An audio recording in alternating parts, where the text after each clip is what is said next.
د یو کور نه چې یو جینۍ د یو کس سره اوتې ده تښتېدلې ده، د هغې نه بعد چې هغه حلاله کړی شوې ده او داسې ویل کېږي چې هغه بیا خپل پلار حلاله کړې ده ځکه چې دا جینۍ کور ته راغلې وه. آیا داسې څه شوي چې دا جینۍ واپس کور ته راغله او هلک ورسره هم نه و؟ ویډیو راسره پوره وګورئ چې د ټول هر څه نه خبر شئ، چې دغه ټول معلومات در سره شریک کړو چې دا جینۍ چې کله کور ته راغله دا هلک ورسره ولې نه و او بیا د هغې سره داسې څه شوي چې هلک پرېښې وه او دا یوازې کور ته راغلې وه چې د هغې په وجه باندې پلار بیا په زور باندې چې پلار بیا حلاله کړې وه او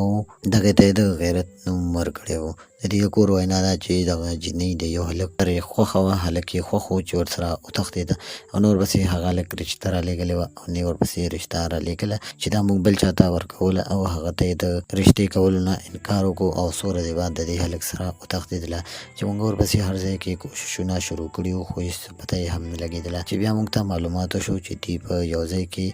دواړه یو ځای وو او تللي وو چې د هغې د کور هم معلومات وشو او زموږ د کور نه هم معلومات وشو. خو چې بیا د دې نه مو خبر شو نو هغې خپل هلک یعنې د هغه کور والا خلکو خپل هلک د دې جینۍ نه بوتلی و او دا جینۍ یې موږ کره راوشلله چې راویشلله نو هغه روڼو او پلار حلاله کړې وه او مړه کړې وه. نو قدرمنو دوستانو دغه جینۍ هم غلطي وه چې هغه د یو داسې هلک سره تلله چې هغه هلک د دې د عزت خیال نه ساتلو او نه دې سره دومره مینه کوله چې د خپل کور والا مشرانو ته یې د دې په سر جواب ورکړی او ورته یې ویلي وو چې ایا زه د دې سره مینه کوم ځکه مې دا د کوره ایستې ده، خو د دې سره یې نه مینه لرله او نه یې ورسره ژوند نور تېرول غوښتل ځکه چې د دې یې په هماغه ځای کې کور والا بېل کړي دي، هغه یې خپل کور ته بوتلی دی او دا یې خپل کور ته راشړلې ده چې د دغې په وجه باندې پلار خپله لور مړه کړې ده او د غیرت نوم یې ورته ورکړی دی. قدرمنو ملګرو په پښتونخوا کې نن سبا داسې کارونه ډېر زیات شوي دي خو د دې په باره کې تاسو ته معلومه هم وي چې هغې سره بیا هلک او جینۍ قتل کېږي، هغه یو نیمه داسې واقعه راشي چې صرف جینۍ پکې